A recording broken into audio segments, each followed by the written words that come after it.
All right, folks, so continuing with this problem, we know that x equals 1 is a root. We also know that x minus 1 is a factor. Now, going to what the question is asking for in this problem, they want us to completely factor this without using a calculator. Now, if we have looked at this original polynomial, we can't take a GCF out, and it's not a quadratic. There's no way of factoring this.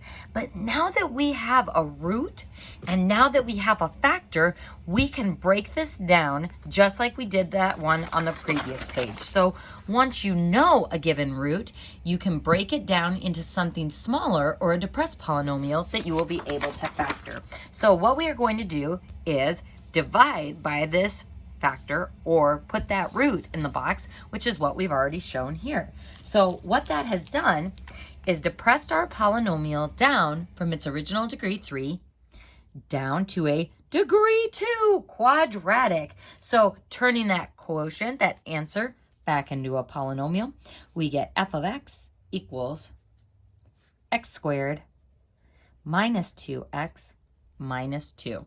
So we're turning that row of numbers into our new polynomial. So this is like what I showed on that one sheet of paper where if we divide 20 by 2, we break it down into a smaller factor of 10, and then we can take 10 and break it down into even smaller factors. So now that I have this as this easier quadratic, we can now try to break it down into something smaller.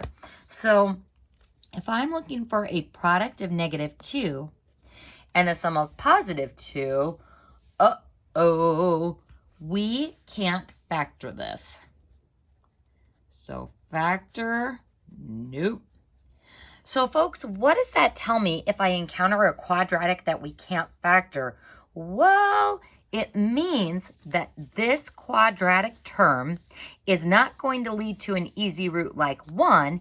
This is going to lead to something that's either going to require square root, or the quadratic formula, meaning we're going to get something irrational or something that involves I.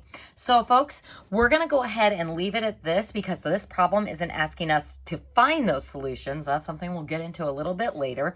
So since we can't factor that any further, so since it is prime, it is its own factor.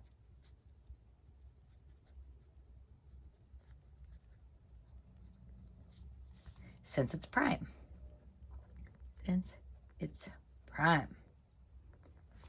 So just like prime numbers like 13 can only be broken down into like 13 and 1, it doesn't really have any smaller factors we can break it down into.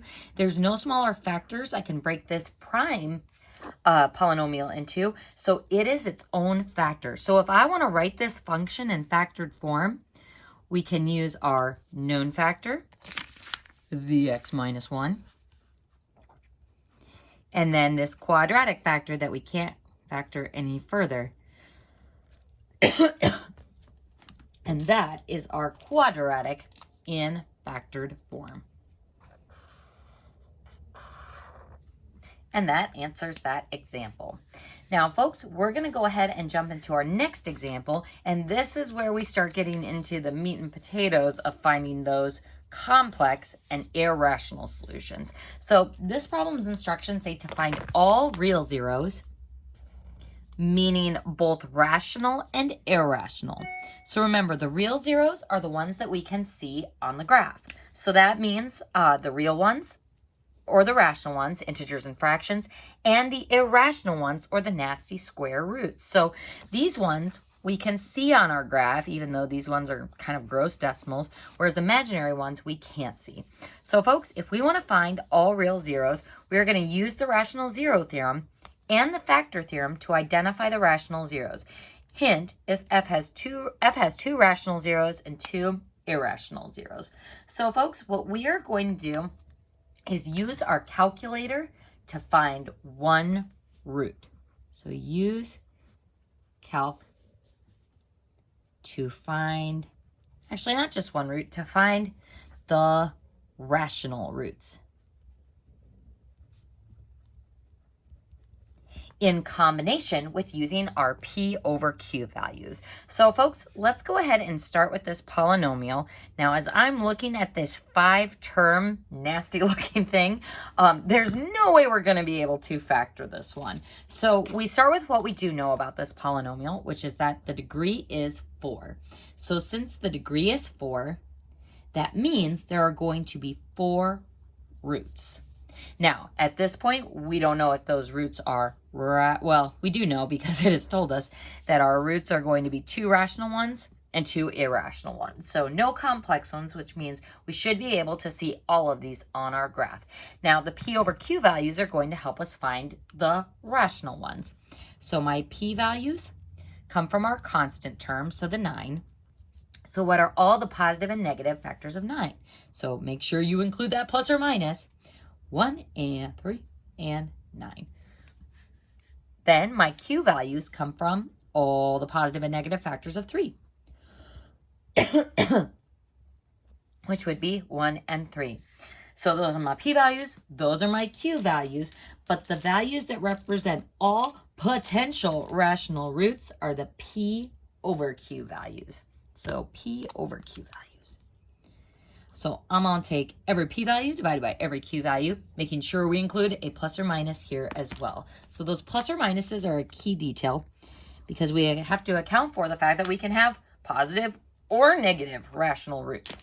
So if I take 1 divided by 1, we get 1. 3 divided by 1, we get 3. 9 divided by 1, we get 9. Then I'm going to take each of these divided by 3. 1 divided by 3 is a third. Now, 3 divided by 3 simplifies to be 1, which we already have, and 9 divided by 3 simplifies to be 3, which we already have. So these are my P over Q values. And these represent the potential rational roots. So currently, I have 8 possibilities for rational roots, positive 1, 3, 9, and 1/3, and negative 1, 3, 9, and 1/3.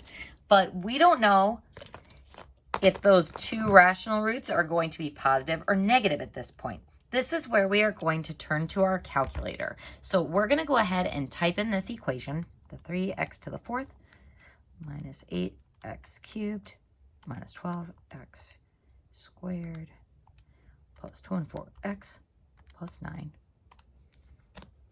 And we're going to see what the graph shows us. Uh-oh, it looks like I'm super zoomed out here. Let's go ahead and hit zoom standard to fix that.